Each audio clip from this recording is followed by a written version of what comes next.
Millennia ago, before the start of recorded history, the Aldmer, the original elves, lived in tribes, waging war against mankind.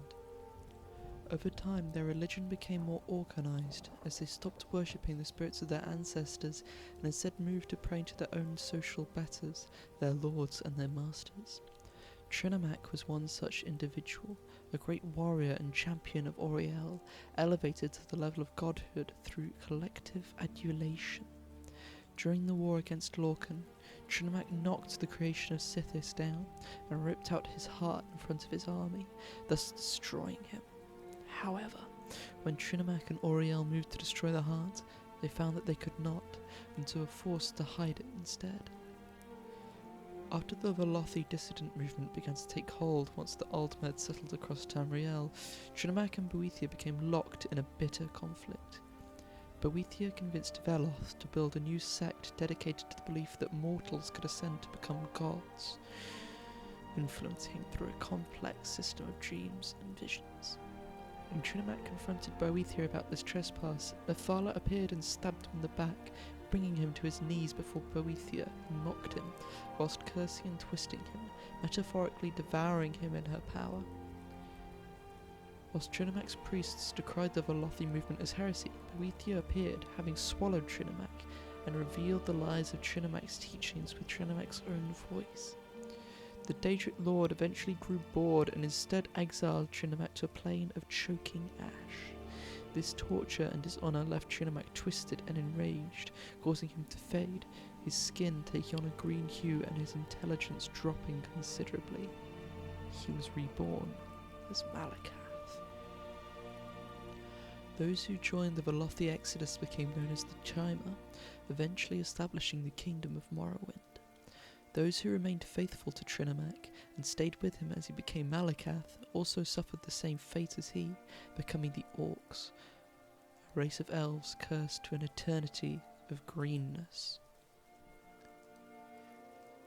The land that Malacath had been exiled to eventually became his own realm of oblivion, known as Ashpit. It is unknown if the realm existed before Trinomac was transformed into Malacath. The realm mostly consists only of dust, palaces of smoke, and vaporous creatures. Anguish, betrayal, and broken promises like ash fill the bitter air. Few mortals manage to reach the realm alive, where levitation and magical breathing are necessary to survive. The Mages Guild have been known to bottle this thick, roiling vapour.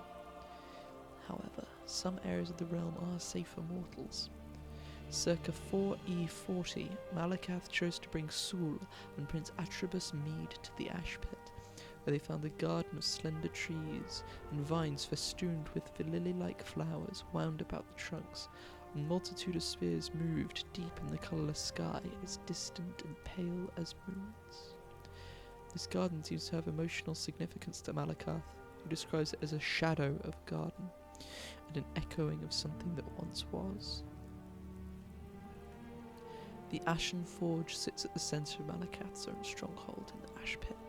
For the Orcs that revere Malacath, the afterlife promises rewards of immortality, abundant food and drink, constant battle deep within the Ashen Forge, and an unlimited supply of onions and donkeys.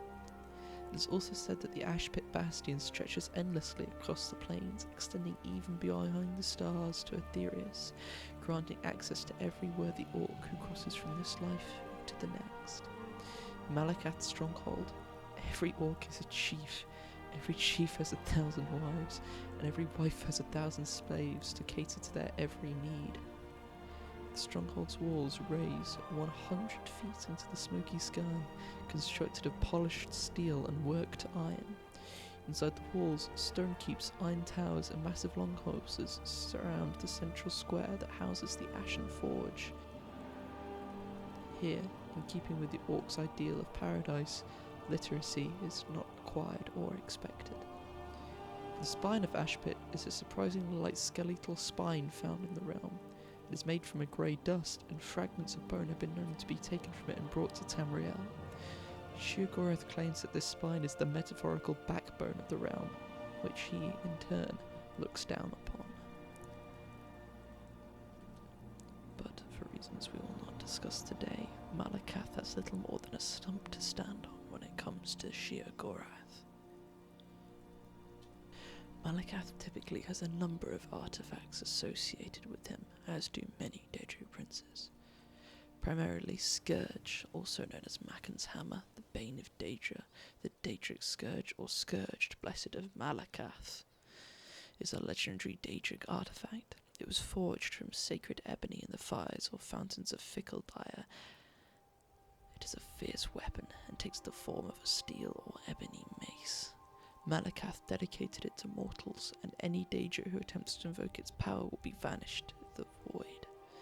It also has the ability to banish them to the void with a single blow, and can conjure Daedra such as Dremora and Scamps from Oblivion to do the wielder's bidding. It has been described as a bold defender of the friendless, which is ostensibly related to Malacath's role as the Daedric Prince of Nerds. Volendrung, also known as the Hammer of Might, is an ancient artifact created by the dwarven Rorken clan. In appearance, it is a large ebony warhammer, although it may sometimes take the shape of a blade. For unknown reasons, Volendrung became a Daedric artifact of Malacath, and earns its name from its capability to demolish the walls of enemy keeps with ease. It is enchanted with the power to paralyze foes and drain them of their strength, conferring it to the wielder. The hammer is prone to disappearing like its dwarven creators, sometimes resurfacing in days, sometimes in years. The hammer originally belonged to the chieftain of the Rorken clan. When his clan refused to join the other Dwemer in the First Council, the chieftain threw his hammer across Tamriel, promising to settle wherever it landed. The hammer landed in the west, and the Rorken clan called the land Fallenfell, literally City at the Hammer. This area later came to be called Hammerfell. The Rorken's journey across Tamriel is depicted in many of the ruins of the region, Volendrung appearing as a shining star showing the way. The Helm of Orain Bearclaw, or the Helm of Carag Gro Kar, is a prized artifact which once belonged to the legendary Valenwood hunter Orain Bearclaw. Although legends claim that Bearclaw performed many great deeds, these were falsely credited and were actually performed by his friend, an orc named Carag Gro Kar. After Bearclaw's demise caused by the Knarhetten flu, his helm stood as a monument of his stature, although it was eventually lost after its clan split. The helm itself is an enchanted skull, which is said to improve the wearer's agility and endurance. Though many think it was a crime, or a necessarily evil act on the part of Orain Bearclaw to conceal Carrag's supposed heroism, it was actually Carrag who suggested that Bearclaw take the credit, as he knew his place in society and was loyal to his white elven master.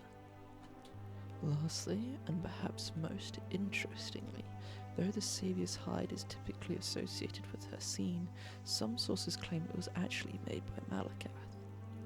The pair do have a lot in common after all, including getting dabbed on by the Lord of Madness, Sheogorath himself.